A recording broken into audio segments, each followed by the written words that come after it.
Hello students. स्वागत है आपका मेंटोर जी क्लासेस में। मैं विजय फिर आपके साथ बायोलॉजी का नहीं, साइंस का डीजे बजाने के लिए तैयार। बच्चों, पिछली वीडियो में हमने वन शॉट का आनंद लिया और हमने रूल मतलब कि लाइट रिफ्लेक्शन के थ्रू जितने भी कॉन्सेप्ट थे, वैल्यूज थी, क्वेश्चंस थे, उनको बड़े आसान तरीके से डिस्कस किया और उसका बड़ा मजा लिया।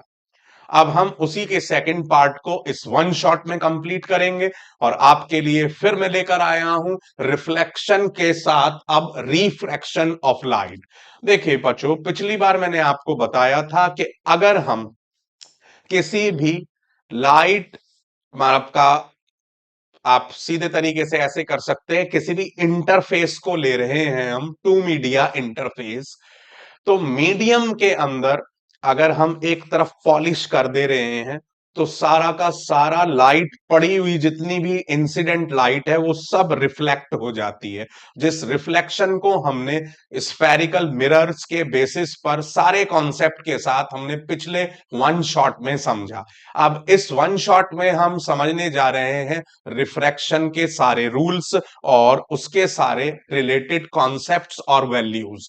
देखिए बच्चों, रिफ्रैक्शन रिफ्रैक्शन का मतलब ही है डिफरेंट मीडिया के अंदर लाइट का ट्रेवल। अब यहां पर सबसे पहला वर्ड जो हमें समझना होगा, and that is the optical density. देखिए भाई, this is the most important thing, optical density. अब यहां पर यह बड़ा इंपॉर्टेंट पार्ट है। और ऑप्टिकल डेंसिटी जो है, ऑप्टिकल का मतलब है लाइट, कि लाइट की डेंसिटी, और एक आपने पढ़ी है मास डेंसिटी। दो अलग अलग चीजें हैं। Mass density basically is mass over volume, कि कितना मास कितना वॉल्यूम घेर रहा है, उसका रेशो जो है वो हम कहते हैं ऑप्टिकल डेंसिटी। लेकिन यहां पर सॉरी, मास डेंसिटी, अब हम बात कर रहे हैं ऑप्टिकल डेंसिटी। तो ऑप्टिकल डेंसिटी दो तरीके की हो सकती है, रेयरर और डेंसर। दो तरीके से हम ऑप्टिकल डेंसिटी को रिलेट करते हैं, one is rarer and second is denser. Rarer मतलब ये है, देखिए, जो कॉमन स्पीड ऑफ लाइट है सी से रिप्रेजेंट करते हैं, और आप बच्चों जानते हैं that is 3 × 10⁸ metre per second. That is 3 × 10⁸ metre per second. बच्चों, जिस मीडियम में if light speed of light slows down, then slows down to 3 × 10⁸ metre per second, उससे कम हो जाए तो वो रेयरर मीडियम कहलाएगा, है ना? नहीं, वो कहलाएगा आपका डेंसर मीडियम, जहां पर स्पीड क्या हो गई, स्लो हो गई। और स्पीड रेयरर मीडियम में बढ़ जाएगी। हालांकि लाइट की तो ये वैक्यूम किसी भी स्पीड में, मतलब वैक्यूम या आपका एयर के अंदर ये है लाइट, लेकिन रेयरर में इसके आसपास होगी और इससे ज्यादा होगी। यहां पर स्लो हो जाएगी डेंसर में, और रेयरर में बढ़ जाएगी।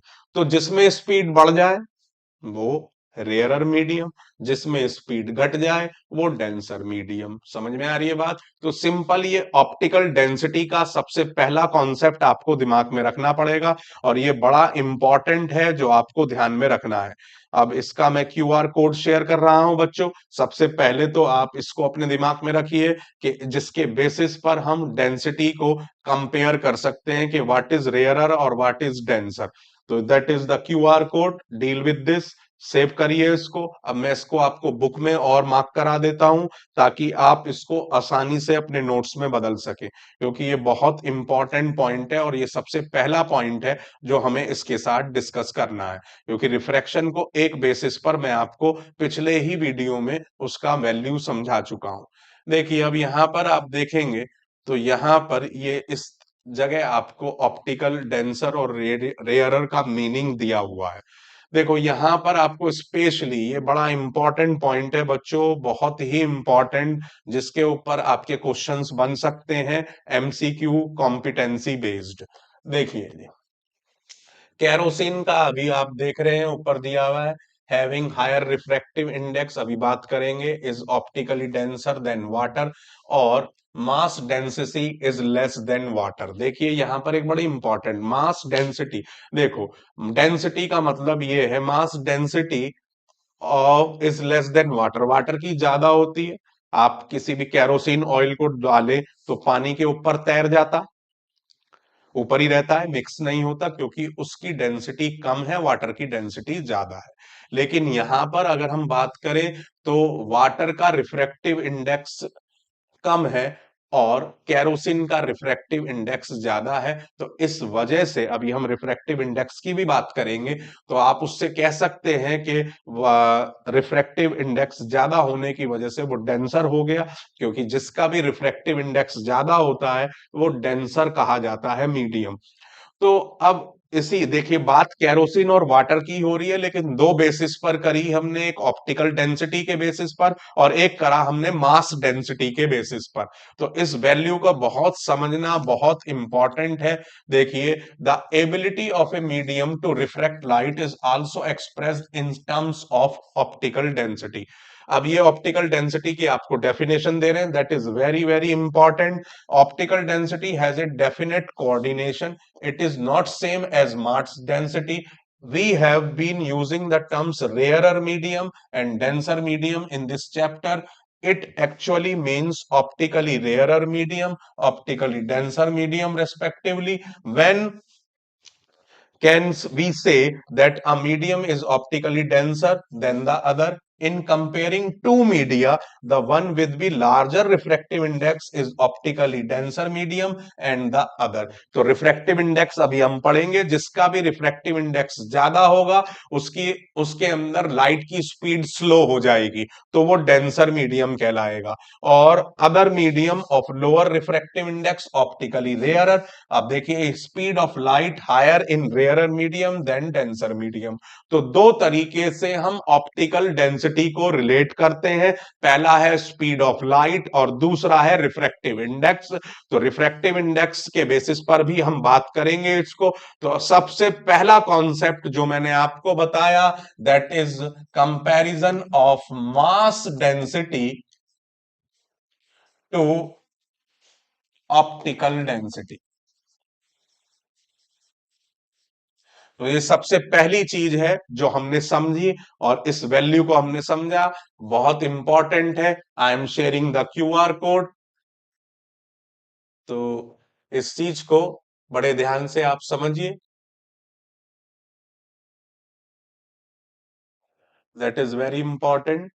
हो सकता है कुछ नेटवर्क में प्रॉब्लम हो रही है, चलिए कोई बात नहीं, आपने इसको मेंशन तो कर ही लिया होगा। I will send this in next video, किसी इसके साथ में अटैचमेंट के साथ भेज दूंगा इसको, कोई दिक्कत नहीं है। तो it is very very important. अब बात करते हैं रिफ्रैक्शन पर, वापस आते हैं। तो एक सबसे पहला कॉन्सेप्ट हमने रिफ्रैक्शन का ये समझा, पढ़ा। अब इसको चलते हैं आगे। अब बहुत सारे कॉमन फिनोमिनन आपने अपने डेली रूटीन में देखे होंगे, कि आपने किसी व्यक्ति को स्विमिंग पूल में खड़ा हुआ देखा और आप देख रहे हैं कि वो उसकी हाइट जो है, उसकी टांगों की लंबाई जो है, आपको कुछ नॉर्मल से कम दिखाई दे रही है। कई बार हम स्केल ले लेते हैं प्लास्टिक का, उसको हम किसी भी टेक्स्ट के ऊपर रख दिया और टेक्स्ट उठा हुआ दिखाई दे रहा है, वो रिटन वर्ड्स हमें उठे हुए दिखाई दे रहे हैं, उभरे हुए दिखाई दे रहे हैं ऊपर की तरफ। इसी तरीके से हमने पेंसिल, एक ग्लास में पानी भरा हुआ है आधा का और उसके अंदर हमने पेंसिल डाल दी, पेंसिल उठी हुई दिखाई दे रही है हमें। इसी तरीके से हमने कॉइन डाल दिया एक ट्रांसपेरेंट ग्लास में, उसमें पानी है तो कॉइन हमें उठा हुआ दिखाई दे रहा है। तो ये सब फिनोमिनन रिफ्रैक्शन में है। और रिफ्रैक्शन की मेन पॉइंट क्या है, एक तो दो मीडियम होंगे, लाइट दो मीडियम में ट्रेवल करेगी, चाहे वो रेयरर से डेंसर करे या डेंसर से रेयरर करे। अब डेंसर और रेयरर क्या होते हैं ये भी मैं आपको बता चुका हूं। अब इसको समझते हैं कि रिफ्रैक्शन के बेसिस पर, देखिए जी सबसे पहले हम इसका बेसिस समझते हैं। और देखिए कि लाइट ये हमारा सेपरेशन मीडिया हो गया, इंटरफेस हो गई एयर और वाटर। अब आप देखेंगे तो एयर से ज्यादा है रिफ्रैक्टिव इंडेक्स, अभी मैं रिफ्रैक्टिव इंडेक्स की भी बात करूंगा, और यहां पर सीधी हम अब इस चीज को रिलेट करेंगे। देखिए जी, हमने लाइट को स्ट्राइक किया, एयर यहां पर रेयरर मीडियम है, रेयरर मीडियम, और ये आपका हो जाएगा डेंसर मीडियम। अब यहां से लाइट रेयरर मीडियम से डेंसर मीडियम में ट्रेवल कर रही है, ये स्ट्राइक करी इंसिडेंट रे, ये हमने दिखा दिया जी, ये हमने नॉर्मल शो कर दिया। और उसके बाद हम शो कर रहे हैं रिफ्लेक्टेड रे, तो रिफ्लेक्टेड रे ये बेंड टुवार्ड्स नॉर्मल हो जाएगी, नॉर्मल की तरफ झुक जाएगी। तो जब भी रिफ्रैक्टेड रे नॉर्मल की तरफ बेंड हो जाए तो समझ लीजिए कि रेयरर मीडियम से डेंसर मीडियम की तरफ लाइट ट्रेवल कर रही है, लाइट रे ट्रेवल कर रही है। इसको हम कहेंगे इंसिडेंट रे, सेम जैसे हमने पहले पढ़ा था। डेंसर, ये हो गया आपका नॉर्मल, ये हो गई रिफ्रैक्टेड रे, और मीडियम में आपको बता ही चुका हूं। तो बेंड्स टुवार्ड्स नॉर्मल, जब ये आपको वर्ड हो बेंड्स टुवार्ड्स नॉर्मल, तो जिसमें भी बेंड्स हो जाए टुवार्ड्स नॉर्मल तो वो डेंसर मीडियम होगा, और उसका रिफ्रैक्टिव इंडेक्स अभी बात करेंगे ज्यादा होगा, हाई होगा, that has high refractive index. तो उसको हम क्या कहेंगे, डेंसर मीडियम। और स्पीड घट आपका नॉर्मल बेंड क्यों हुआ है, due to decrease in speed, in velocity of light, light की वेलोसिटी घटने की वजह से इस मीडियम में ऐसा हुआ है, इसलिए वो नॉर्मल की तरफ बेंड हो गया। तो ये सबसे पहला कॉन्सेप्ट। अब शायद हम सही नेटवर्क के साथ काम करेंगे, नहीं अभी भी थोड़ा डिफिकल्टी है, चलिए कोई दिक्कत नहीं। तो आप इसको साथ के साथ देख रहे ही हैं, कोई प्रॉब्लम वाली बात नहीं है। अब ऐसे ही हम दूसरे बात को पॉइंट आउट करते हैं। अब अगर यहां पर हम ले लें डेंसर टू रेयरर, डेंसर ले लें और मीडियम ले लें रेयरर, यानी कि वाटर से अब एयर के अंदर लाइट ट्रेवल कर रही है तो क्या चेंज आएगा, चलिए अब इस चेंज को भी समझते हैं। देखिए, अब यहां से लाइट रे ने स्ट्राइक करा इंसिडेंट रे, फिर हम ले लेते हैं ये आपका नॉर्मल ले लिया हमने, और नॉर्मल लेने के बाद अब हम रिफ्रैक्टेड ले लेते हैं। तो refracted ray that moves away from normal, that bends away from normal, normal से अवे हो जाएगा, क्योंकि वेलोसिटी जो है, वेलोसिटी ऑफ लाइट इस केस में आपकी इंक्रीज हो जाएगी, and that has the less refractive index, और इसका रिफ्रैक्टिव इंडेक्स भी कम होगा। तो जिसकी वजह से स्पीड बढ़ जाती है, और स्पीड बढ़ने की वजह say that moves away from the normal. तो एक्चुअली हमने दो चीज को समझा, पहली चीज थी, पहला कॉन्सेप्ट था मास डेंसिटी और ऑप्टिकल डेंसिटी के बीच में डिफरेंस। दूसरा समझा हमने कि अगर रेयरर मीडियम से डेंसर मीडियम में ट्रेवल करेगी लाइट रे तो that always bends towards normal due to change in speed, due to decrease in speed, और due to high refractive index। और दूसरा, अगर रेयरर से डेंसर में करे, डेंसर से रेयरर में जाएगी तो that moves away from the normal, again due to change in speed, यहां पर स्पीड आपकी लाइट की बढ़ जाएगी और रिफ्रैक्टिव इंडेक्स घट जाएगा। तो ये बड़ा इंपॉर्टेंट पॉइंट है जिसको हमें डिस्कस करना था। सो आई डिस्कस्ड विद यू, तो इसको मैंने आपको बताया। ये दो कॉन्सेप्ट अभी तक हम रिफ्रैक्शन के समझ चुके हैं कि what is optical density actually, how is different from mass density. उसके बाद हमने ये समझा कि रेयरर से डेंसर में ट्रेवल करने पर क्या डिफरेंस आएगा और डेंसर से रेयरर में ट्रेवल करने पर क्या डिफरेंस आएगा। So that is the most important logic of refraction. अब आप क्यूआर कोड को एक्सेस कर सकते हैं। नेक्स्ट चलते हैं अब आगे की तरफ। देखिए जी, अब इसमें आपको डिफरेंट एक अलग अलग एग्जाम्पल्स दे रखे हैं जो हम देखिए वाई। अब देख रहे हैं आपके वही सब सेम चीजें वही आपको बता रखी है जो अभी हम बात कर रहे थे कि light seems to travel along straight line paths in a transparent medium. What happens when light enters from one transparent medium to other. अभी तक हमने बात करी थी सेम मीडियम में, तो सेम मीडियम में क्योंकि दूसरे मीडियम में हम उसको जाने से रोक रहे हैं, पॉलिश कर दी हमने, तो पॉलिश होने की वजह से रिफ्लेक्शन एक ही मीडियम में हो गया जो हमने रिफ्लेक्शन पढ़ा। Does it still move along a straight line path or change its direction. ये पाथ वो सेम ट्रेवल होता है, डायरेक्शन चेंज हो जाती है। We shall recall this day to day experience. अब देखिए जैसे जो मैं अभी बात कर रहा था कि you might have observe that bottom of tank और pond containing water appears to be raised. अभी मैंने आपको बोला similarly when a thick glass slab is placed over printed matter, तो वो रेज्ड दिखाई देते हैं। Why does it happen? Have you seen a pencil partly immersed in water in a glass tumbler? तो सेम। अब इसको मैं आपको समझाता हूं कि एक्चुअली वहां हुआ क्या है। देखिए इसको एक डायग्राम के बेसिस पर ऑब्जर्व करते हैं। Let's see here. अब देखिए कॉइन वाला डायग्राम देखते हैं हम। तो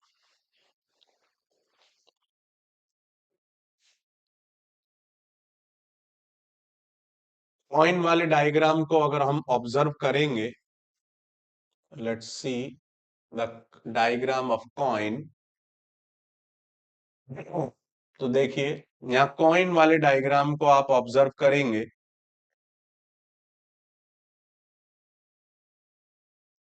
तो देखिए यहां पर आप देख सकते हैं कि इसमें आपको ये तो ऑब्जेक्ट है एक्चुअली, दैट इज ऑब्जेक्ट, ये कॉइन है।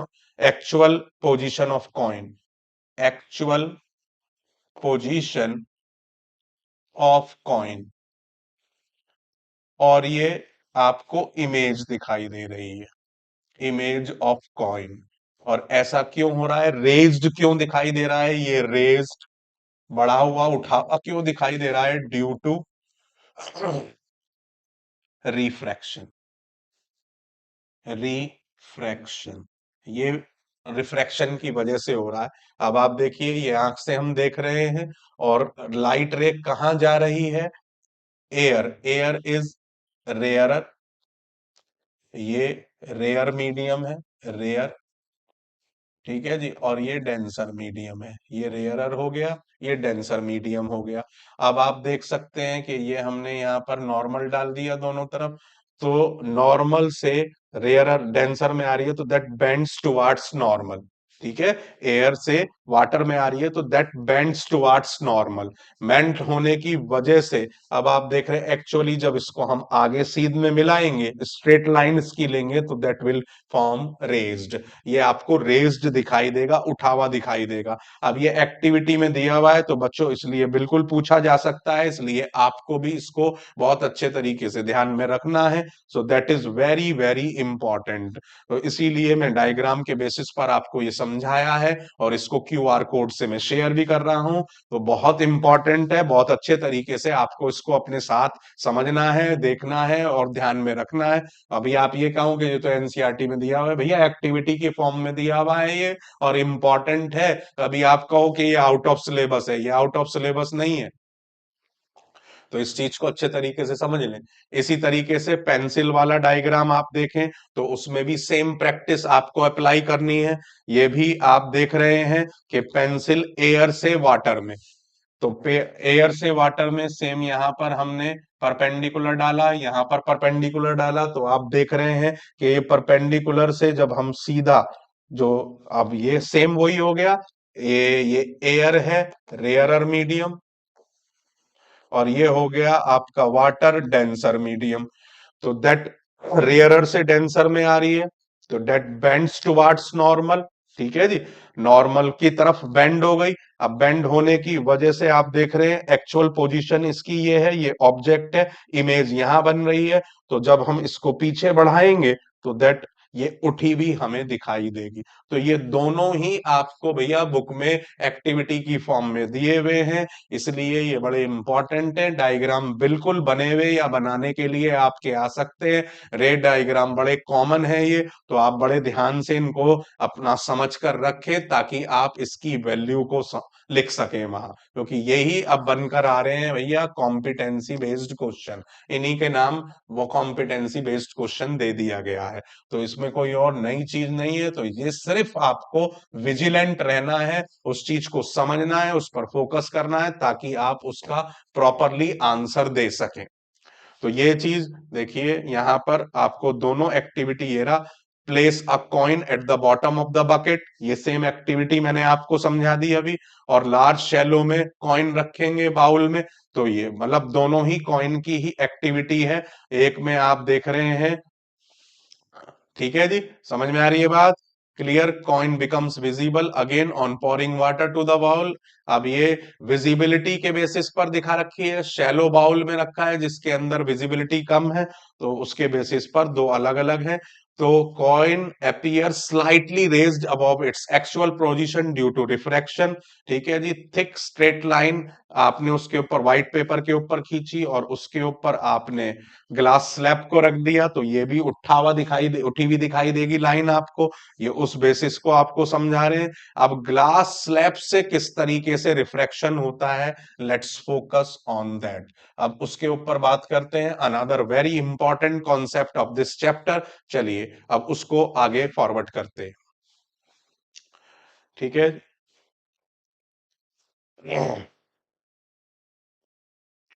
देखिए जी, ये हमारी पिछली क्लास का है, तो चलिए कोई बात नहीं, इस पर आगे बढ़ते हैं।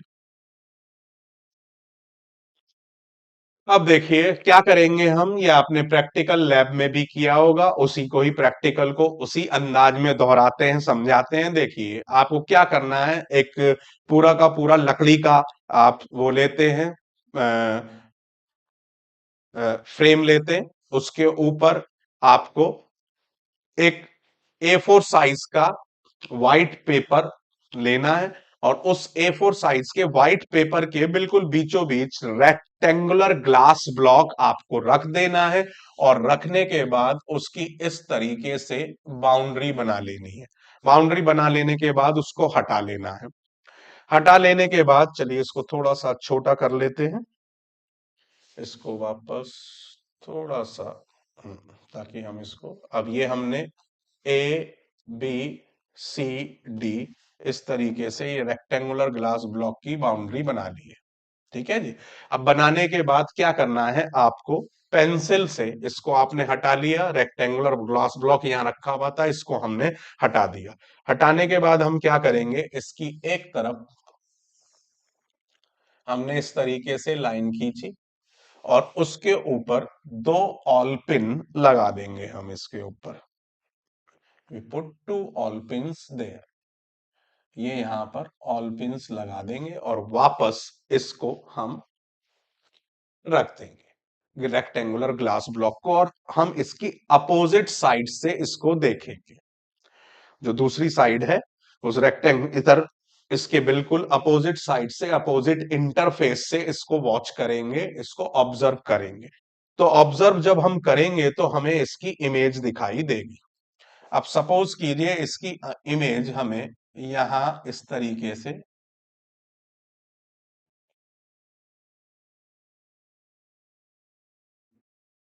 ये हमारी इमेज बन गई जी।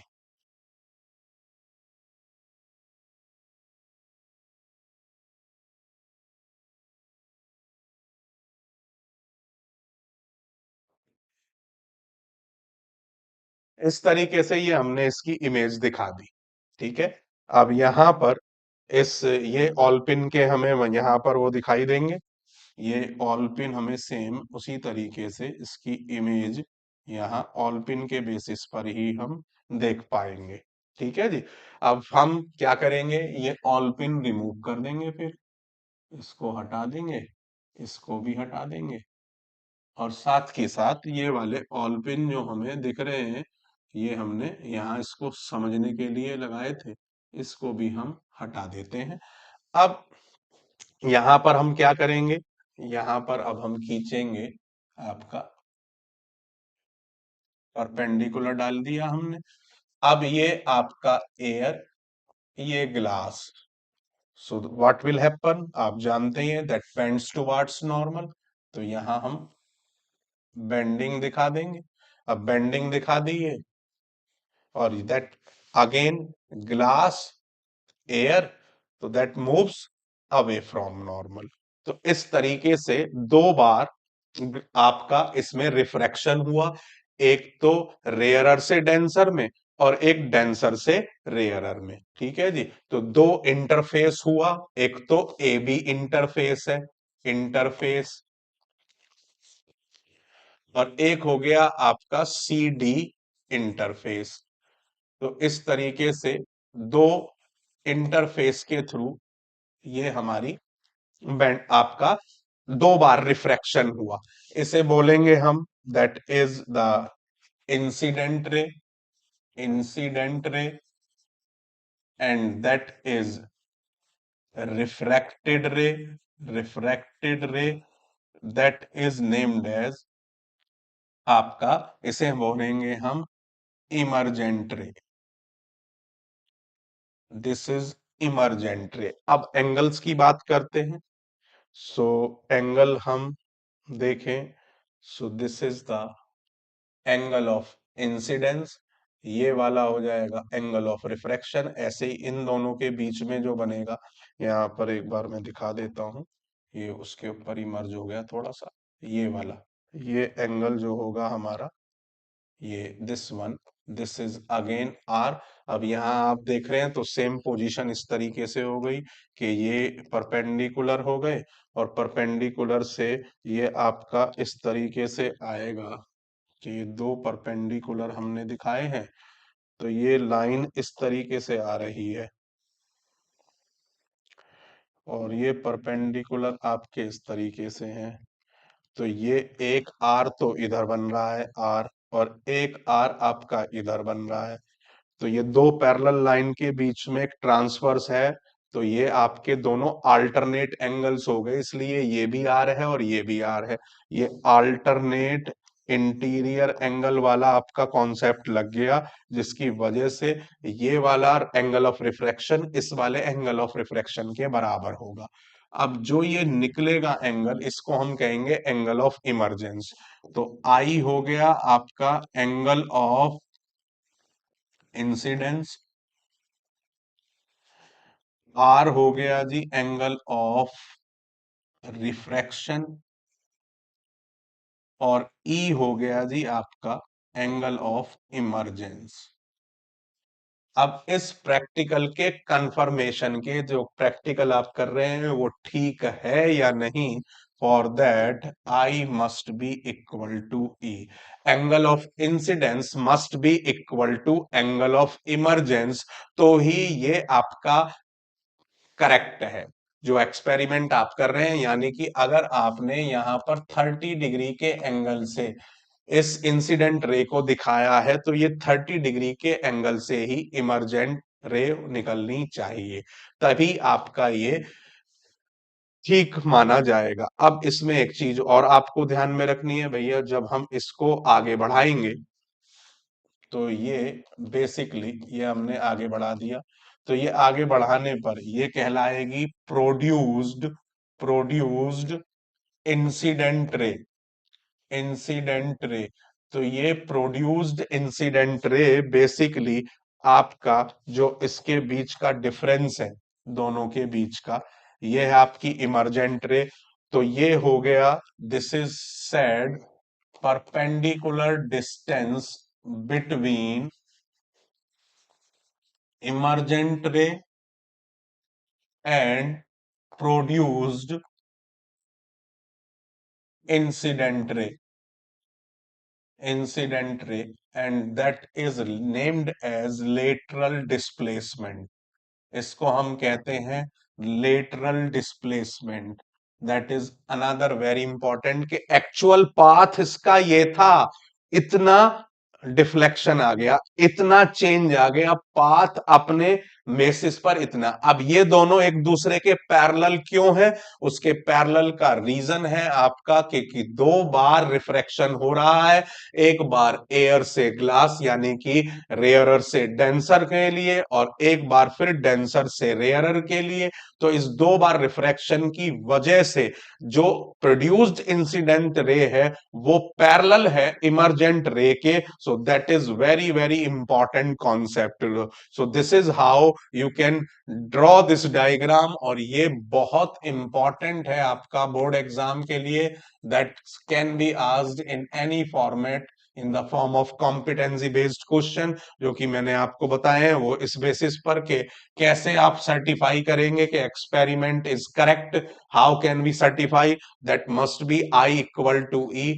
ये दोनों पैरेलल क्यों हैं एक दूसरे के? प्रोड्यूस्ड इंसिडेंट रे और इमर्जेंट रे पैरेलल होने की वजह है दो दो इंटरफेस से रिफ्रैक्शन। पहला होता है रेयरर से डेंसर के बीच में, और फिर डेंसर से रेयरर के बीच में। ये दोनों आर आपस में एंगल ऑफ रिफ्रैक्शन क्यों बराबर है भाई? अल्टरनेट इंटीरियर एंगल बन रहा है। तो ये सारी चीजें बड़ी कॉमन हैं जो इसमें पूछी जाती है, बुक में भी आपको दे रखी हैं। तो let's focus on the book. Book के भी आपको मार्क करा देता हूं मैं अभी, कि जो कि आपके लिए बड़ा इंपॉर्टेंट है, बड़े ध्यान से आपको उस चीज के ऊपर फोकस करना है। तो अब हम बुक को और देखते हैं उस बेसिस पर। तो चलिए, दिस इज द बुक। अब बुक में देखते हैं। तो ये सारी मैंने आपको इसका पूरा का पूरा तरीका बता दिया है क्या क्या है। अब देखिए यहाँ पर दिया हुआ है, ये क्वेश्चन बड़ा इंपॉर्टेंट है। देखिए ये रहा कि you may observe that the emergent ray is parallel to the direction of incident ray. और ये बड़ा इंपॉर्टेंट competency based question है that can be asked in your coming exam कि why does it happen so। ये रहा, ये question आपसे पूछ लिया और इसका आंसर आपको यहां दिया हुआ है। ये रहा कि the extent of bending of ray of the light at the opposite parallel faces, एक तो ए बी है, देखिए ये A B, and that is due to air glass interface है। और फिर दूसरा है C D, that is glass air interface of the rectangular glass slab is equal and opposite. समझ में आ रही है बात? अब इसको हम अभी एक तरीके से और भी समझाऊंगा। दैट इज वाई के the ray emerges parallel to incident ray, और that is very very important for your board exam. ये एक बड़ा बेहतरीन क्वेश्चन है जो आपसे पूछा जा सकता है। इसके अलावा एक चीज और आप ध्यान रखें कि अगर हम इंसिडेंट रे इधर से करें और रिफ्रैक्टेड रे यहां से निकालें तो भी सेम कंडीशन होगी। यहां का जो एंगल होगा वो यहां, जब अब ये एंगल ऑफ इंसिडेंस हो जाएगा और ये एंगल ऑफ इमरजेंस हो जाएगा। तो इसको हम कहते हैं प्रिंसिपल ऑफ रिवर्सिबिलिटी।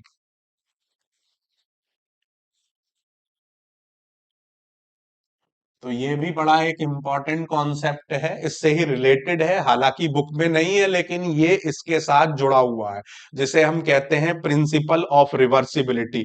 तो ये चीज भी आपको ध्यान में रखनी है, ये बड़ा इंपॉर्टेंट है रेक्टेंगुलर ग्लास ब्लॉक के बेसिस पर जो आपसे पूछा जा सकता है। That is very very important. जो हमने पॉइंट्स को डिस्कस किया कि भाई ये डायग्राम बनाने के लिए आ सकता है, और ये पैरेलल क्यों है ये पूछा जा सकता है, और इसकी सर्टिफिकेशन कैसे है कि जी भाई एक्सपेरिमेंट आपने किया है वो ठीक है या नहीं, आप कैसे इस चीज का पता लगाओगे। तो उसका तरीका आपको मैंने बताया, that must be I equal to E. आपका angle of incidence angle of emergence के बराबर होना चाहिए। So this is the Q R code. I think you have done this. Okay, move to next. अब आगे के कॉन्सेप्ट को समझते हैं और चलते हैं इसके बेसिस पर। चलिए, अब हम बात करते हैं, ये सारी चीजें आपने पढ़ ली कि बेसिक वैल्यू आपने समझ ली कि कॉइन क्यों उठा हुआ दिखाई देता है, पेंसिल क्यों उठी हुई दिखाई देती है, या किसी भी टेक्स्ट के ऊपर हम कोई भी ग्लास का स्लैब रख देते हैं पतला सा, जैसे स्केल रख दिया हमने तो भी वो हमें रेज्ड दिखाई देता है। तो इन सब की वैल्यू को हमने समझा, ग्लास स्लैब के भी बेसिस को हमने समझ लिया, कैसे इस एक्सपेरिमेंट को समझते हैं, और इसका हमने कॉन्सेप्चुअल वैल्यू भी समझ ली इसकी। अब हम बात करते हैं भाई लॉ ऑफ रिफ्रैक्शन। हाँ जी, एक चीज और ध्यान रखेंगे बच्चों इसमें आप, एक बात और बता देता हूं, सेम जैसे कि अभी हमने वो बात की थी कि सेंटर ऑफ कर्वेचर से सीधा जाता है, पाथ में कोई चेंज नहीं होता है, उसी तरीके से अगर रेक्टेंगुलर ग्लास ब्लॉक से कोई लाइट रे आपका परपेंडिकुलरली स्ट्राइक करती है तो उसका कोई पाथ चेंज नहीं होगा, क्योंकि यहां पर भी सेम वही I0, तो भैया आर भी 0 होगा। ऑब्लिकली स्ट्राइक करनी चाहिए तब पाथ चेंज होगा, परपेंडिकुलरली यानी कि नॉर्मल पर ही स्ट्राइक करेगी तो कोई पाथ चेंज नहीं होगा। यहां पर आपको ये बात ध्यान में रखनी है, that is very very important. ये बड़ा इंपॉर्टेंट कॉन्सेप्ट है जिसको आप बिल्कुल अच्छे तरीके से अपने दिमाग में फिक्स कर लीजिए, दैट मस्ट बी रिलेटेड।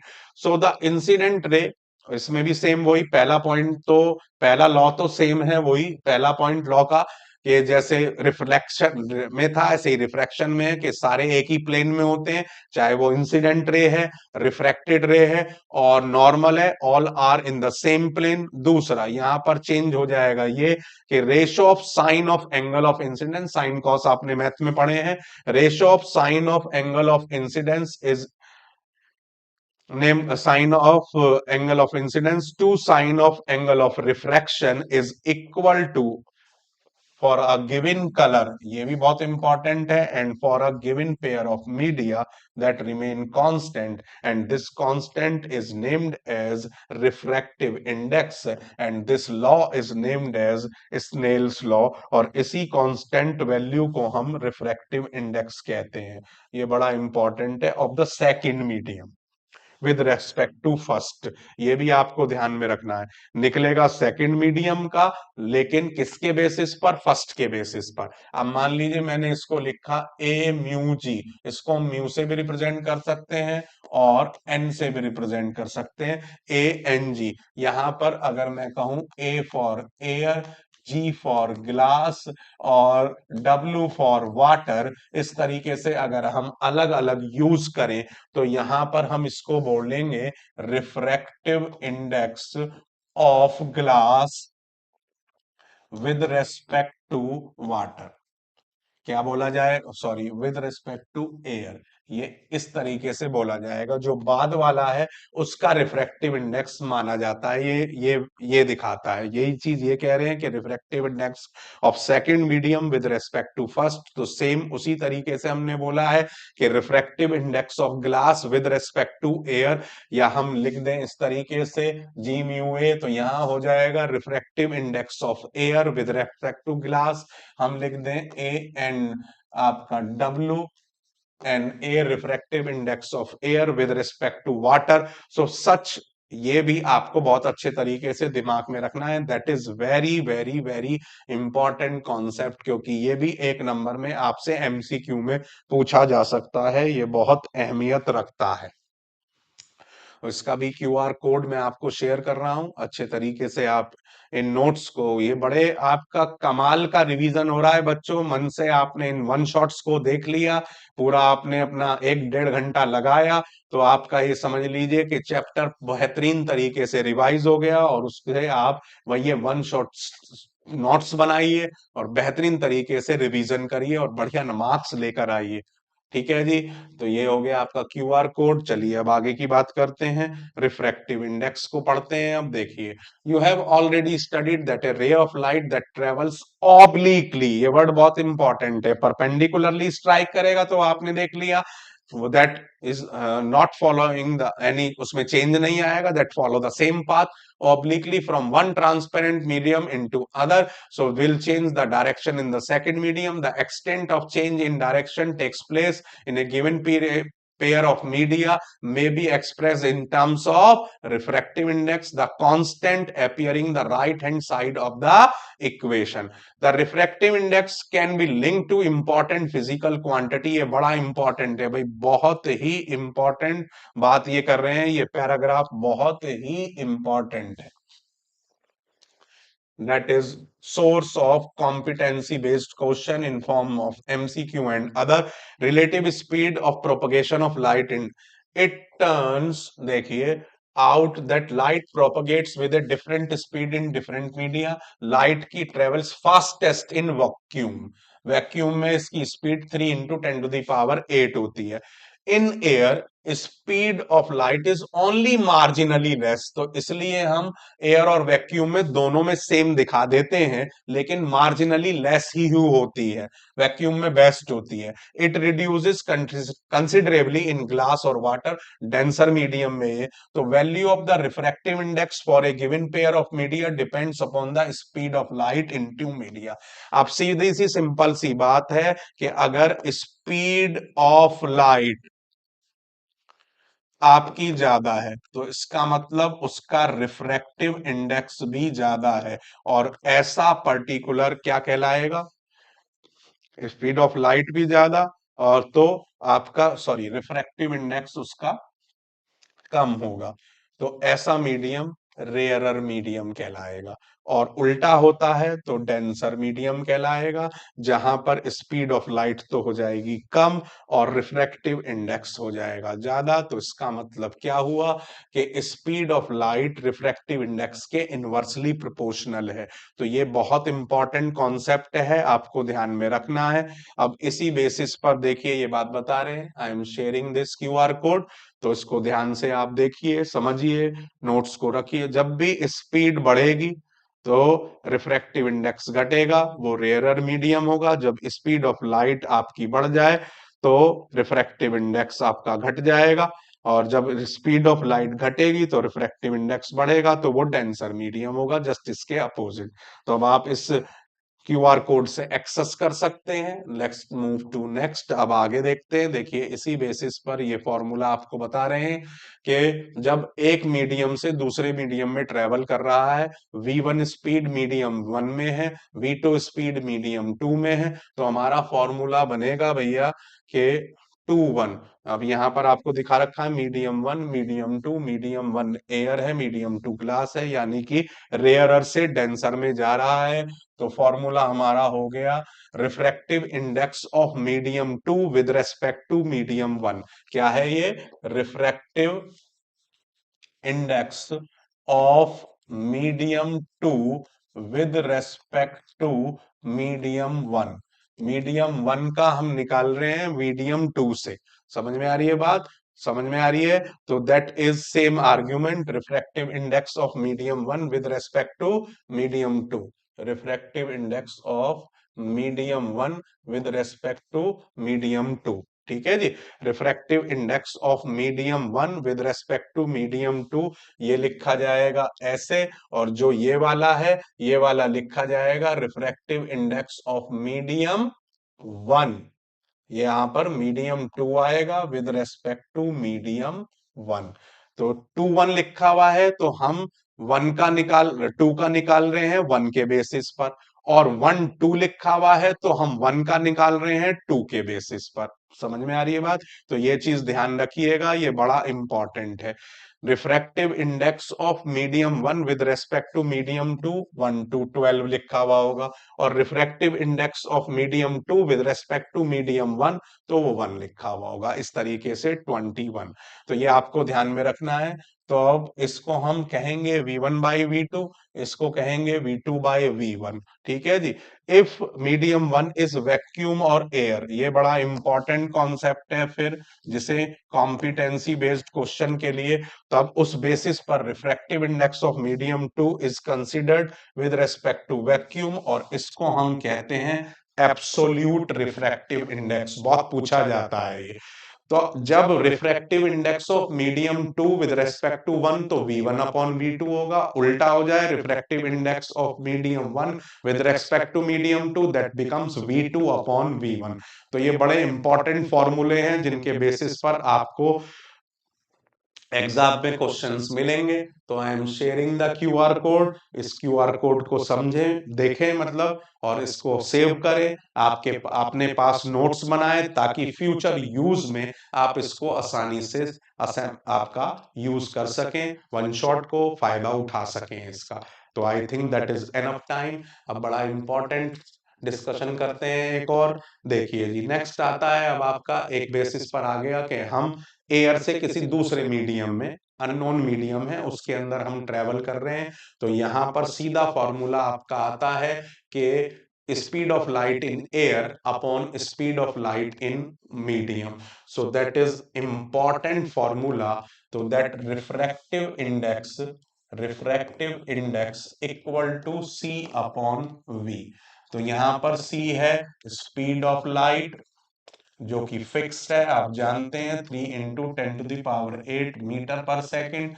और यहां पर ये रिफ्रैक्टिव इंडेक्स जो है आपका वो हो गया म्यू या एन से रिप्रेजेंट करते हैं हम, और v हो गया velocity of light in medium. तो अब आप देख सकते हैं कि रिफ्रैक्टिव इंडेक्स जो है वो भैया सीधा सीधा इनवर्सली प्रोपोर्शनल हो गया speed of light in medium के। अगर स्पीड ऑफ लाइट मीडियम के अंदर आपकी v बढ़ रही है तो रिफ्रैक्टिव इंडेक्स सीधी सी बात है कम होगा, क्योंकि इनवर्सली प्रोपोर्शनल है। और स्पीड ऑफ लाइट घट रही है तो रिफ्रैक्टिव इंडेक्स ज्यादा होगा। इसीलिए जिसमें भी स्पीड ऑफ लाइट बढ़ेगी वो आपका रेयरर मीडियम होगा, जिसमें भी स्पीड ऑफ लाइट घटेगी वो आपका डेंसर मीडियम होगा। ये एक बड़ा इंपॉर्टेंट कॉन्सेप्ट है जिसके ऊपर क्वेश्चन बोर्ड में आता ही आता है। That is very very important question for your coming board exam. तो ये बहुत अच्छे तरीके से आप ध्यान रखें, ये आपके लिए बहुत फायदेमंद है। That is very very important. अब इसके बेसिस पर एक क्वेश्चन और डिस्कस करेंगे अभी। तो ये आपने एक वैल्यू समझ ली जिसको आपको सेव रखना है फ्यूचर यूज के लिए, बहुत इंपॉर्टेंट है ये। अब नेक्स्ट बात करते हैं। देखिए अब एक ये भी और आता है कि आपको दे दिया कि रिफ्रैक्टिव इंडेक्स, चलिए एक बेसिस को और समझते हैं, that is again very very important. अब इसको भी बेसिस को समझते हैं। देखिए ये दे दिया आपको refractive index of water is 1.33. What does it mean? What does it mean? कि ये आपको दे दिया, ये क्वेश्चन पूछ लिया भैया कि इसका मतलब बताओ कि इसका क्या मतलब है कि refractive index of water 1.33, what does it mean. तो आप इसके आंसर में भैया इस तरीके से लिखेंगे, you will write like that. This means that ratio of speed of light in air and speed of light in water is equal to 1.33। अब इसी तरीके से सिमिलरली आपसे क्वेश्चन ये पूछ लिया कि refractive index of crown glass is it this, what does it mean, what does it mean. तो सिंपल इसका आंसर क्या होगा, इसको आप कैसे लिखेंगे, सेम इसी तरीके से कि the ratio of speed of light in air and speed of light in crown glass। अब हमारे पास क्या आ गया, crown glass. Crown glass is equal to 1.52, इस तरीके से इसको लिख देंगे। तो ये भी एक नंबर का बड़ा अच्छा क्वेश्चन है जो आपसे पूछा जा सकता है। तो इसका भी क्यूआर कोड मैं आपको शेयर कर रहा हूं, अच्छे तरीके से इसको आप सेव करें और फ्यूचर के लिए इसको यूज रख करें, ताकि जब भी ये इस तरीके के क्वेश्चन, अभी प्री बोर्ड भी आपके होने वाले होंगे, सबके चल रहे होंगे, फिर और एक और प्री बोर्ड सभी का होगा, तो ये ही क्वेश्चन आपको घूम फिर के मिलने हैं एग्जाम में। आप सैंपल पेपर में देखें, जो एडिशनल सैंपल पेपर हैं, बोर्ड के सैंपल पेपर हैं, सब में आपको यही वैल्यू मिलेंगी। ये बड़ा इंपॉर्टेंट क्वेश्चन है, घूम फिर के यही आते हैं। तो ये आपको अलग अलग दे रखा है, कोई सा भी दिया जा सकता है, वो आपसे पूछा जा सकता है। ऑलरेडी हम ये ऑप्टिकल डेंसिटी और मास डेंसिटी का कॉन्सेप्ट मैं आपको बता ही चुका हूं। अब भैया नेक्स्ट इसके क्वेश्चंस आप देखिए, तो सारे क्वेश्चंस उसी तरीके से हैं कि ray of light travelling in enters obliquely into water, does the light ray bends towards the normal और away from the normal. Into water, air से वाटर में आ रही है तो डेंस, रेयरर से डेंसर में आ रही है तो बेंड्स टुवर्ड्स नॉर्मल। वाई में क्या आएगा, स्पीड घट जाएगी, वेलोसिटी कम हो जाएगी। देखिए यहां पर सेम, इसमें आपको सेम फॉर्मूला करना है, फॉर्मूला सेम है जो अभी हमने डिस्कस किया था कि refractive index equal to C upon V, तो वही सेम फॉर्मूला 1.5 दिए हुआ है, और C आपका 3 × 10⁸ होता है। V निकालना है तो V बिकम 3 × 10⁸ अपॉन 1.5, डेसिमल हटाकर 0 बढ़ा दिया, 15 दूनी 30, तो 2 जा 30, that will be 2 × 10⁸ metre per second, that will be the इस velocity of light in that medium. अब देखिए ये ऑप्टिकल डेंसिटी आपको 9.3 में दे रखी है, कह रहे हैं also find medium with lowest optical density.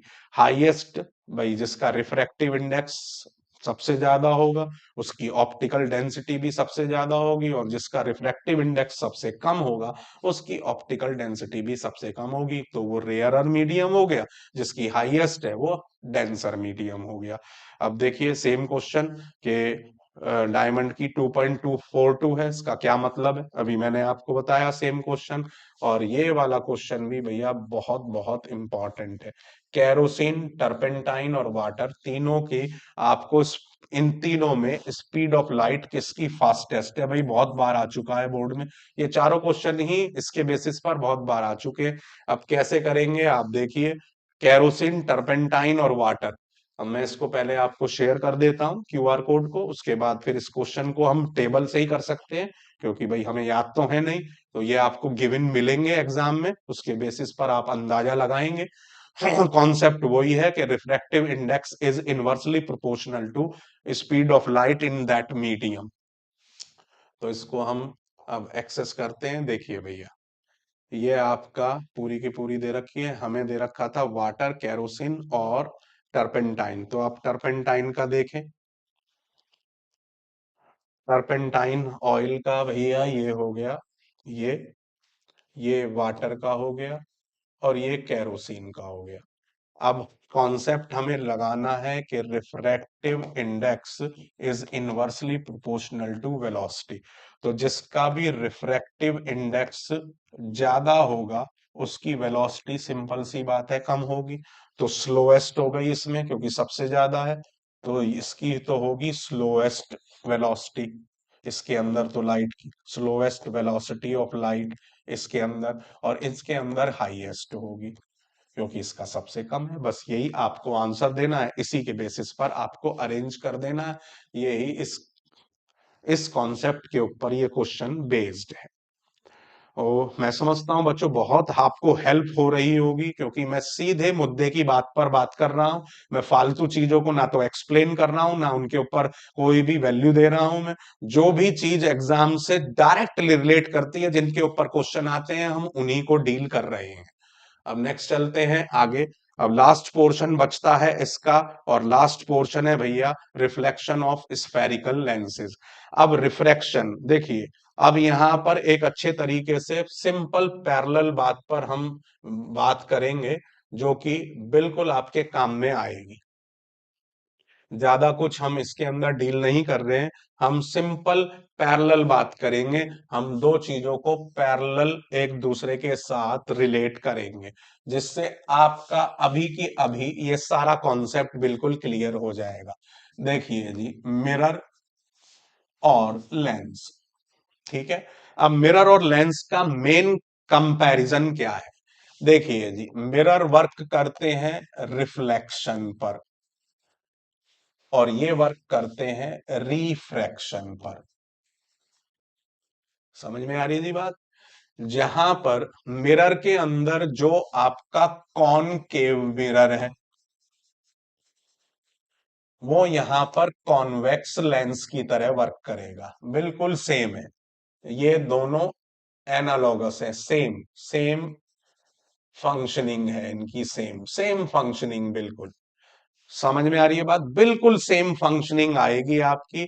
यानी कि जिसको हमने कहा इस तरीके से हमने लिया भैया, ये वाला हिस्सा ये कॉनकेव, यहां पर ये कॉन्वेक्स बन जाएगा, ये सेम, इसमें भी रियल एंड इन्वर्टेड इमेज बनती हैं ज्यादा, इसमें भी रियल एंड इन्वर्टेड इमेज बनेंगी, केवल एक आपका वर्चुअल एंड इरेक्ट है, इसमें भी 6 केसेस हैं, इसमें भी 6 केसेस पढ़ेंगे, वर्चुअल इरेक्ट वाला इसमें भी एक है, इसमें भी एक पढ़ेंगे आप। ये भी आपका कन्वर्जिंग है, ये भी आपका कन्वर्जिंग है। समझ में आ रही थी बात? नेक्स्ट पॉइंट जो कि इंपॉर्टेंट पॉइंट आपको ध्यान में रखना है, जो मिरर में आपका कॉन्वेक्स मिरर था, यहां पर वो कॉनकेव मिरर आ जाएगा, कॉनकेव मिरर। यानी कि हम बात कर रहे हैं इस तरीके से, इस पे पॉलिश हो गई अंदर, तो ये कॉन्वेक्स मिरर हो गया। यहाँ पर ये इस तरीके से जो लेंस पढ़ेंगे हम, वो कॉनकेव लेंस की तरह वर्क करेगा, कॉनकेव लेंस। ठीक है जी। यहाँ पर ये भी डाइवर्जिंग है, ये भी भैया डाइवर्जिंग होगा, और इसके अंदर आपका केवल वर्चुअल एंड इरेक्ट इमेज बनती है, यहाँ पर भी वर्चुअल और इरेक्ट इमेज ही बनेगी। ये आप समझ लीजिए, ये सबसे बढ़िया चीज है जो आपको मैं बता रहा हूं। इसके लिए आपको बड़े ध्यान से, ये आपके लिए बड़ी हेल्प करेगा, इतनी हेल्प करेगा, ये आपको आपके कॉन्सेप्ट को बड़ा आसान कर देगा। और आगे चलते हैं, इस चीज को और बेहतर ढंग से समझते हैं। इसी तरीके से हमने मिरर में और लेंस में, भैया मिरर के अंदर जो आपका सेंटर ऑफ कर्वेचर है, सेंटर ऑफ कर्वेचर, तो मिरर के अंदर वो हो जाएगा 2f। वो यहाँ c लिख रहे हैं हम इसे, यहाँ पर ये हो जाएगा 2f। उससे बात वही रहनी है, इसको यहाँ हम c ना लिखकर यहाँ हम 2f लिखेंगे। यहाँ पर भी फोकल लेंथ थी, यहाँ पर भी फोकल लेंथ ही होगी, उसमें कोई चेंज नहीं होना भाई। आपका वही सेम इसमें कॉनकेव मिरर और कॉन्वेक्स, इसमें देखेंगे आप कॉन्वेक्स मिरर में, तो इनके लिए होता है रियल फोकस, और यहाँ पर वर्चुअल फोकस है, वर्चुअल फोकस। इसी तरीके से यहाँ पर सेम फोकस के लिए कॉन्वेक्स लेंस में रियल होगा, और कॉनकेव के लिए आपका वर्चुअल होगा, वर्चुअल, दैट इज वर्चुअल। तो ये कुछ चीजें। अब एक और चीज, वहां पर आपका पोल था, वहां पर भैया जी पोल था, मिरर, मिरर और लेंस, वहां पर था पोल पी, यहां पर है ऑप्टिकल सेंटर, जिसे हम ओ से रिप्रेजेंट कर रहे हैं। जैसे कि आपको एक एग्जाम्पल दिखाते हैं, इसको हम पी लिख रहे थे वहां पर, यहां पर हम इस तरीके से, चलिए एक जैसा ही बना लेते हैं। यहाँ पर हम, ये हमने बीच में लाइन खींच देते हैं उसको रिप्रेजेंट करने के लिए, ऑप्टिकल सेंटर। यहाँ पर आपका ये उसी तरीके से आप समझिए, यहाँ पर पोल कहते थे हमें। अब इससे वर्किंग जो है इसकी, जैसे यहाँ से लाइट रे पास होगी तो अनडिफ्लेक्टेड होगी, वहां पर आपका सी पर थी ये चीज, तो इस तरीके से कि जिस रास्ते गई उसी रास्ते वापस आ गई, यहां से इस पे ऑप्टिकल सेंटर से सी से निकल जाएगी। यहां पर हम सारी डिस्टेंस पोल से नापते थे, यहां पर सारी डिस्टेंस हम ऑप्टिकल सेंटर से नापेंगे। समझ में आ रही थी बात? अब इसके अलावा भैया जो और आप बात को आपको ध्यान में रखनी है, देखो इसमें कॉन्वेक्स में आपको ध्यान में रखना है कि ये ऊपर और नीचे से आपका एज्ड है, बीच से बल्ज्ड है, बीच से उभरा हुआ है, पॉइंट्स एंड से आपका ये पतला है। ठीक है जी। और इसमें आप देखेंगे तो ये बीच से आपका पतला है, और एंड से ब्रॉडर है, उभरा हुआ है। ठीक है जी। समझ में आ रही है बात? इस तो इस तरीके से इसे हम कहते हैं कॉन्वेक्स, और इसे हम कहते हैं कॉनकेव। तो ये आपको मैंने एक बड़ा सिंपल, इससे आपका सारा क्राइटेरिया ऑलमोस्ट ये समझ लीजिए कि क्लियर हो जाएगा। कुछ भी आपको डिफरेंशिएशन, इस डिफरेंस से आपका सारा काम आसान। आपने एक बार मिरर कर लिया तो उसके बाद लेंस ऑटोमेटिकली आपके साथ जुड़ गया। अब ये देखिए वही चीज, ये ओ ऑप्टिकल सेंटर हो गया, एफ सेम इसके जस्ट आधे पर होगा, 2F ये देखिए सी, सी, क्योंकि यहां पर अब हम इस तरीके से ले रहे हैं इसको, इसको इस तरीके से समझिए कि अब दो गोले, जब दो गोले एक दूसरे के साथ हम इस तरीके से कर रहे हैं, ठीक है जी, तो ये इसका C1 हो गया, ये इसका C2 हो गया। इन दोनों के बीच की लाइन जो हो गई वो आपकी प्रिंसिपल एक्सिस हो गई।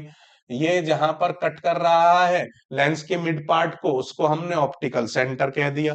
अब मैं इसको यहां से हटा दूं सारा ये, तो जो ये बचेगा आपका, ये क्या बचा, दैट इज कॉन्वेक्स लेंस। इसी तरीके से, ये समझ में आ गया बच्चों। ऐसे ही अगर मैं इस तरीके से, ये एक पॉइंट आपको मैंने समझा दिया, चलिए इसको पहले मैं शेयर कर देता हूं, इसको आप अच्छे तरीके से समझ लें कि कैसे मैंने बताया। तो उस पॉइंट ऑफ व्यू को ही आपको अपने दिमाग में रखना है, ठीक है जी। अब यही C1, ये C1 ही इधर 2F1 हो जाएगा, इधर C2 ये हो जाएगा 2F2, ठीक है जी। समझ में आ रही है बात। अब चलते हैं आगे। अब इसी तरीके से मान लीजिए हमने दो गोले, सॉरी, ये दो गोले हमने सेपरेट करके ले लिए। जैसे हमने ले लिया जी एक ये गोला और एक ये गोला, और इनको बाहर से इस तरीके से जोड़ दिया, ठीक है। और अब मैं इस हिस्से को हटा दूं। अब आपके सामने कौन सा लेंस आ गया, कॉनकेव लेंस आ गया, ठीक है जी। अगेन इधर वाला हिस्सा C1, उसके C2 जिसे हम लेते हैं 2F1, 2F। अंतर यह है, वहां एक फोकस था, यहाँ दो फोकस हो जाएंगे। वहां एक सेंटर ऑफ कर्वेचर था, यहाँ दो हो जाएंगे। एक तरफ का 2F1, दूसरे तरफ का 2F2। 2F कह दिया है उसको, फोकस का दुगना। जहां पर हम उसको सेंटर ऑफ कर्वेचर कहते थे, भाई कुछ तो अलग करना है, नहीं तो सेम रख देंगे तो कंफ्यूजन बढ़ जाएगा। तो उस कंफ्यूजन को खत्म करने के लिए ऐसा किया गया है। तो अब आप इस बेसिस को बड़े अच्छे तरीके से समझ गए होंगे कि कैसे आपको डील करना है। बिल्कुल घबराने की जरूरत नहीं है। वहां रिफ्लेक्शन था, यहाँ रिफ्रैक्शन, वहां सी था, यहाँ 2F, वहां एक फोकस था, यहाँ दो फोकस है, ठीक है जी। अब उसमें से जिसमें आप जिस तरफ से लाइट रे आएगी और जहां कन्वर्ज हो रहा है या डाइवर्ज हो रहा है, उसे ही हम मेन प्रिंसिपल फोकस कहेंगे। वो भी बात अभी मैं आपको समझा दूंगा। वो बड़ा आसान है, कोई घबराने की जरूरत नहीं है। इस तरीके से कॉन्सेप्चुअल रिलेट करके चलेंगे, it will help you a lot. ये आपको बड़ा फायदा करेगा और बड़ा हेल्प करेगा। तो ये सारी चीजें, टर्मिनोलॉजीज बच्चों मैंने आपको समझा दी, ठीक है जी। अब इसकी ही डीलिंग पर, सिंपल कॉन्वेक्स लेंस देखो, lens have two spherical bulging outwards, तो उसको हम कहेंगे double convex lens, simply called a convex lens, thicker at the middle compare to edges. Convex lens converge the light, hence इसको converging lens भी कहते हैं। Simply a double concave lens is bounded by two spherical से curved inwards. ये outwards था, वो inwards curve हो गया, तो उसमें एंड्स थिकर हो गए, मिडिल पर वो आपका पतला हो गया। ये डाइवर्ज करेगा, इसलिए इसको डाइवर्जिंग लेंस भी कहते हैं। और सिंपली डबल कॉनकेव को हम कॉनकेव लेंस कहते हैं। A lens either a concave और कॉन्वेक्स, दोनों की स्फेरिकल सरफेसेस होती हैं, दो पार्ट ऑफ स्फीयर से मिलकर बने हुए हैं ये। अब सेंटर ऑफ दीज कर्वेचर्स, उनको हम यहां सी ना लिखकर C1 C2 लिख रहे हैं, और इन C1 C2 को ही हमने अब नाम दूसरा दे दिया है 2F1 और 2F2, जो आपको ध्यान में रखना है। ऑप्टिकल सेंटर वो हो गया, मैंने आपको इन C1 C2 से ही जो होकर लाइन जाएगी उसको हम प्रिंसिपल एक्सिस कहेंगे, यानी कि 2F1 और 2F2 से जो लाइन होकर जाएगी।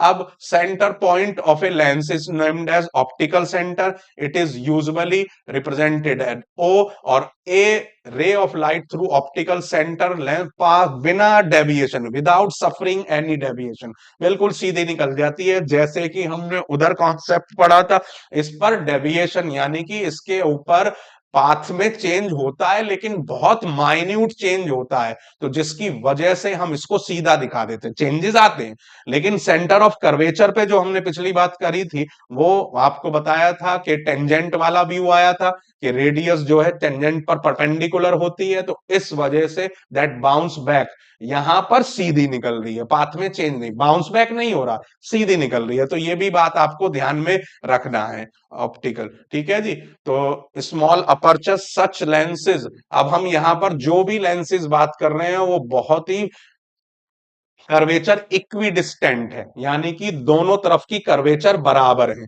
तो ये बहुत इंपॉर्टेंट है, ये आपको ध्यान में रखना है। अपर्चर डायमीटर जो है, effective diameter of circular outline of a spherical lens is named as aperture. यहां डायमीटर आएगा, वहां पर उसका का पूरा कर्व था, कर्वी जो हिस्सा था जिससे रिफ्लेक्शन हो रहा है, वो अपर्चर। तो लेंस के अपर्चर और मिरर के अपर्चर, यहां उसमें भी आपको डिफरेंस इन्होंने बता दिया है, समझा दिया है। तो ये बड़ा इंपॉर्टेंट कॉम्पिटेंसी है, बेस्ड चीज है, जो मैंने अभी आपके साथ डिस्कस किया है। देखिए जी, अब हम बात करें तो लेंसेज के भी सेम उसी तरीके से डायग्राम के वैल्यूज हैं, इमेज फॉर्मेशन के लिए वही सेम लॉ है जो हमने उसमें पढ़े थे, कोई खास चेंज नहीं आ रहा है इसमें। देखिए पहला लॉ वही आएगा कि प्रिंसिपल एक्सिस के पैरेलल फोकस से होकर जाएगा, इसमें डाइवर्ज कर देगा, पीछे जबरदस्ती मिलाएंगे, तो इसमें जहां पर एक्चुअली मीट हो रही है, तो ये इसका मेन फोकस हो गया, प्रिंसिपल फोकस, इसका प्रिंसिपल फोकस ये हो गया, ठीक है जी। इसी तरीके से उल्टा, उल्टा क्या है, फोकस से होकर जाएगा, पैरेलल हो जाएगा। देखिए फोकस से होकर जा रहा है, पैरेलल हो गया प्रिंसिपल एक्सिस के। और तीसरा ऑप्टिकल सेंटर से जाएगा तो सीधा निकल जाएगा, अनडेविएटेड। तो इन तीन डायग्राम के बेसिस पर, तीन लॉस के बेसिस पर हम डायग्राम बनाएंगे। देखिए जी, पहले इसके डायग्राम आ गए, ये सेम, वही सेम है, सेम बिल्कुल, कि देख फोकस पर रखा, सॉरी इंफिनिटी पर, फोकस पर बन गया। और इसका उल्टा आ जाएगा जी आपका ये, हमने फोकस पर ऑब्जेक्ट रखा, इमेज बन रही है इंफिनिटी पर। तो सेम वही जैसे हमने पिछली बार किया था कि ई ए का उल्टा है, तो यहां पर भी आप देख रहे हैं ई का, ई जो है ए का उल्टा है। आप देखिए ए का जस्ट अपोजिट है ई, ठीक है, समझ में आ रही है बात। तो इसको थोड़ा सा बड़ा कर देता हूं मैं, ताकि आपको थोड़ा सा देखना आसान हो। हाँ जी, ये देखिए अब आपके लिए आसान हो गया, ई जस्ट उल्टा है। ई में यहां पर ऑब्जेक्ट रखा है इंफिनिटी पर, इमेज बन रही है F2 पर। यहां पर आप देख रहे हैं इमेज, आपका ऑब्जेक्ट रखा है F1 पर और इमेज बन रही है इंफिनिटी पर। ऐसे ही ये सेम जो हमने सी पर रखा था कि सी पर इमेज ऑब्जेक्ट है, सी पर ही इमेज बन रही है, आप देख रही है 2F1 पर रखा हुआ है, 2F2 पर इमेज बन रही है, बिल्कुल सेम उसके जैसा। यहां पर आप देख रहे हैं बियॉन्ड सी वाला जो रखा था हमने, बियॉन्ड 2F, तो इमेज बन रही है F2 और 2F2 के बीच में, वहां पर बियॉन्ड सी रखा था और आपका फोकस और सेंटर ऑफ कर्वेज उसके बीच में बन रही थी, पोल और उसके, सेम यहां पर है, ठीक है जी। तो ये दोनों एक दूसरे के अपोजिट हैं, बी और डी। इसमें आप देखेंगे F2 F1 और F1 के बीच में रखी हुई है, और बियॉन्ड F2 बन रही है 2F2, तो सेम।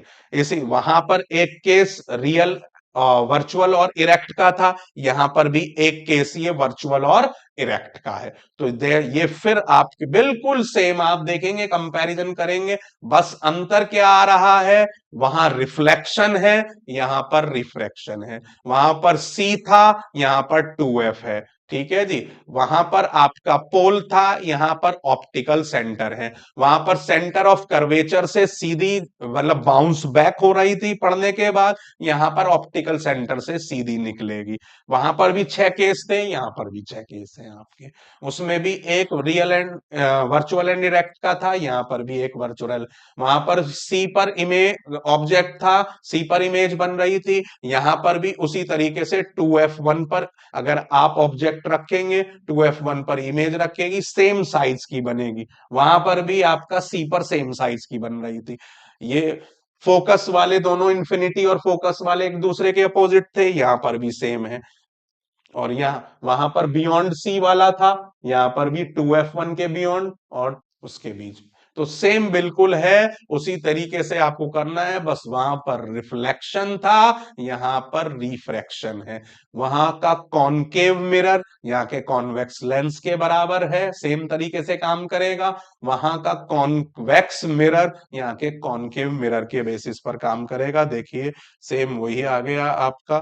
इससे पहले आप देखेंगे, एक मिनट, ये आ गए इसके दोनों डायग्राम। आप देख सकते हैं कि सेम दो डायग्राम थे वहां पर भी, कि पहला इन्फिनिटी पर ऑब्जेक्ट आपका रखा हुआ है, इमेज बन रही है फोकस पर, या आप ऑप्टिकल सेंटर और इन्फिनिटी के बीच में कहीं भी ऑब्जेक्ट को रख दें, इमेज हमेशा फर्स्ट फोकस और ऑप्टिकल सेंटर के बीच में ही बनेगी। सेम बिल्कुल कॉन्वेक्स मिरर की तरह ये कॉनकेव मिरर, कॉनकेव लेंस आपका वर्क करेगा। साइन कन्वेंशन भी सेम है, बिल्कुल सेम, कोई डिफरेंस नहीं है। अंतर आ जाएगा केवल माइनस का। यहां पर हमने वहां पर पढ़ा था 1/v अब plus 1/u equal to 1/f। यहां पर आ जाएगा 1/v minus 1/u equal to 1/f। यहां माइनस हो जाएगा। मैग्निफिकेशन में सेम वही फॉर्मूला है, अंतर आएगा यहां पर v/u के लिए v के आगे माइनस नहीं होगा, v के आगे माइनस नहीं होगा। अप्रोच क्वेश्चंस को करने की भी सेम है, बस फॉर्मूला आपका चेंज हो जाएगा। तो इस तरीके से आप देखते हैं कि सारी चीजें बहुत कुछ मैच करती हैं। तो वो किस तरीके से मैच करती हैं वो मैंने आपको बता दी। अब लास्ट टॉपिक है इसका पावर ऑफ अ लेंस। अब यहां पर पावर ऑफ लेंस ये भी बड़ा इंपॉर्टेंट टॉपिक है, हमें क्वेश्चन मिलता ही मिलता है। और इसमें सिंपली इनवर्सली प्रोपोर्शनल है, यानी कि फोकल लेंथ यहां मीटर में लेनी है, एक बात आपको ध्यान में रखनी है। यानी कि फोकल लेंथ जितनी ज्यादा होगी उतनी ही पावर कम होगी। More is the focal length, less is the power. Power उतनी ही कम होगी जितनी फोकल लेंथ ज्यादा होगी, और फोकल लेंथ जितनी कम होगी पावर उतनी ज्यादा होगी। तो ये आपका इनवर्सली प्रोपोर्शनल हो गया। तो पावर बेसिकली क्या है? कन्वर्जेंस। ये बहुत इंपॉर्टेंट है, डेफिनेशन अगर हम करें तो कितना कन्वर्ज या डाइवर्ज कर रहा है कोई भी लेंस, वो उसकी पावर कहलाती है। कि कोई भी लेंस कितना कन्वर्ज कर रहा है या कितना डाइवर्ज कर रहा है, that is named as the आपका पावर ऑफ द लेंस। तो power is defined the reciprocal of focal length. अगर मैथमेटिकली कहें हम तो reciprocal of focal length is named as power, या हम डिफाइन करें तो कैपेसिटी और आपका डिग्री ऑफ कन्वर्जेंस और डाइवर्जेंस। कि भाई कहने का मतलब ये है कि जैसे स्ट्राइक करा और उसने कितना बेंड किया, किस हद तक उसको कन्वर्ज कर दिया, या किस हद तक उसको आपका स्ट्राइक करा, डाइवर्ज कर दिया, तो ये क्या कहलाएगी? वो उसकी पावर कहलाएगी। अब कॉन्वेक्स लेंस के लिए पावर पॉजिटिव होती है, क्योंकि डाइवर्ज वो कन्वर्ज कर रहा है, और डाइवर्ज फैला रहा है, इसलिए केव लेंस के लिए, कॉन्वेक्स के लिए पॉजिटिव और कॉनकेव के लिए नेगेटिव होती है। तो ये बड़ी इंपॉर्टेंट चीज है, इसको क्यूआर कोड के साथ में शेयर कर रहा हूं, आप भी इसको ध्यान में रखें और इस पर नोट्स बनाएं। यही चीजें एग्जाम में एमसीक्यू के फॉर्म में आपसे पूछी जाएंगी, that is very very important. ठीक है जी, नेक्स्ट चलते हैं, आगे की बात करते हैं हम। देखिए अब एसआई यूनिट डायोप्टर होती है इसकी, क्या होती है एसआई यूनिट? डायोप्टर। तो ये भी आप ध्यान में रखेंगे कि एसआई यूनिट क्या हो गई? डायोप्टर। डी से रिप्रेजेंट करते हैं, हमेशा मीटर में लेनी है पावर। अब ये आपका 1 डायोप्टर इक्वल टू 1 पर मीटर। तो ये एक डायोप्टर की डेफिनेशन हो गई आपकी कि 1 dioptre is the power of lens whose focal length is 1 metre. अभी मैंने आपको बताया था कॉन्वेक्स की पॉजिटिव होती है और कॉनकेव की नेगेटिव होती है। क्यों होती है ये भी मैंने आपको बताया, क्योंकि कॉन्वेक्स कन्वर्ज करता है तो इसलिए पॉजिटिव, वो उसे फैला देता है तो इसलिए नेगेटिव। और पावर बेसिकली क्या है कि कितनी डिग्री से वो कन्वर्ज कर रहा है या डाइवर्ज कर रहा है, वो उसकी पावर है। अब ऑप्टिशियन जब भी हम चश्मा अपना लगता है या उसका हम लेंस लेने जाते हैं या चश्मा बनवाते हैं तो आप देखते होंगे उसमें प्लस और माइनस का इस तरीके से जिक्र किया जाता है। तो प्लस लिखा हुआ है तो उसका मतलब आप कॉन्वेक्स लेंस की बात कर रहे हैं, और माइनस लिखा हुआ है तो उसका मतलब कॉनकेव लेंस की बात हो रही है।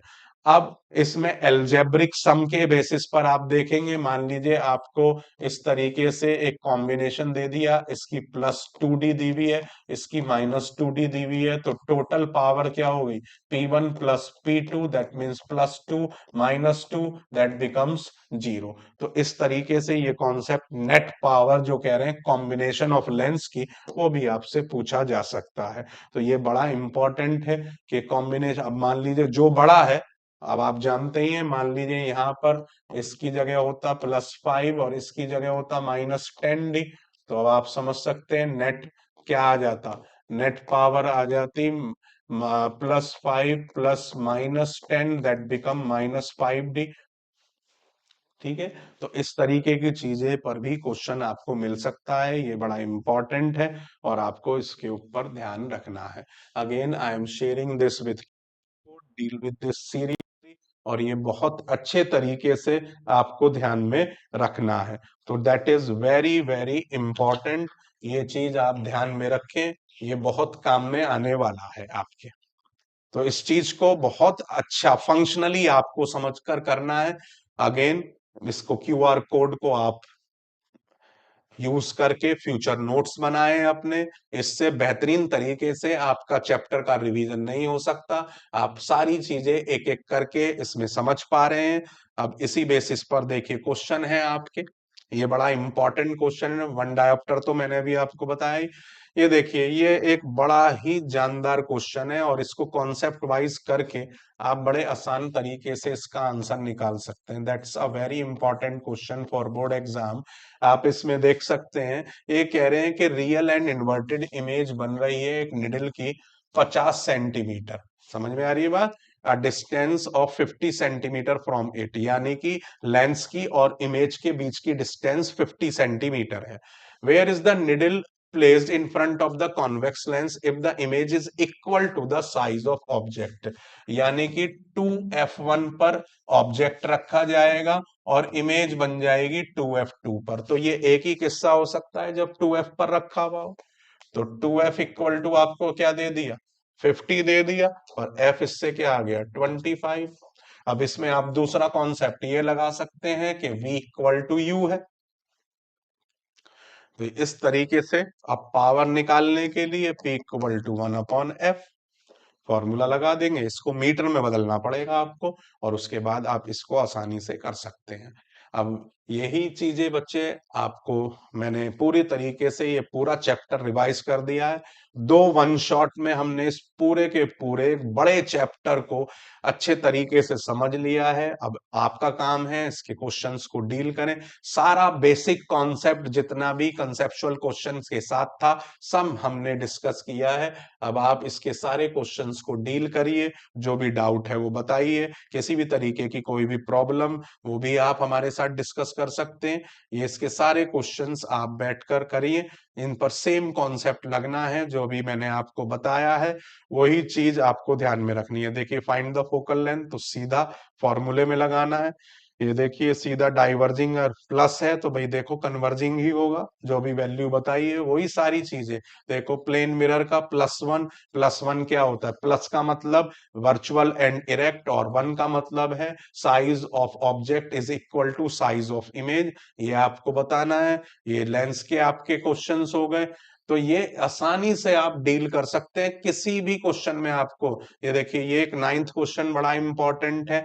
ब्लैक पेपर आधा ढक दिया आपने नीचे का हिस्सा उसका लेंस का, तो उसकी इमेज तो पूरी बनेगी, इमेज पर कोई दिक्कत नहीं आने की, ऊपर के हिस्से से भी इमेज पूरी बन जाएगी, लेकिन उसकी इंटेंसिटी डल हो जाएगी, यानी कि इमेज शार्प नहीं बनेगी, डल इमेज बनेगी, उनकी इंटेंसिटी वीक हो जाएगी, क्योंकि नीचे से पड़ने वाली लाइट रिड्यूस हो गई, केवल ऊपर के हिस्से से ही इमेज बन रही है। तो इसलिए जो एक आपको चमक दिखाई देगी वो चमक धुंधली, मतलब कि उतनी शार्प, मतलब बेहतरीन इमेज, कंप्लीट इमेज बनेगी लेकिन डल होगी बस। तो यही आंसर आपको इसमें लिखना है। और तो ये कुछ क्वेश्चंस इसके साथ मैंने आपको बताया, बाकी सब फॉर्मूला बेस्ड है जो आपको आसानी से कर सकते हैं आप।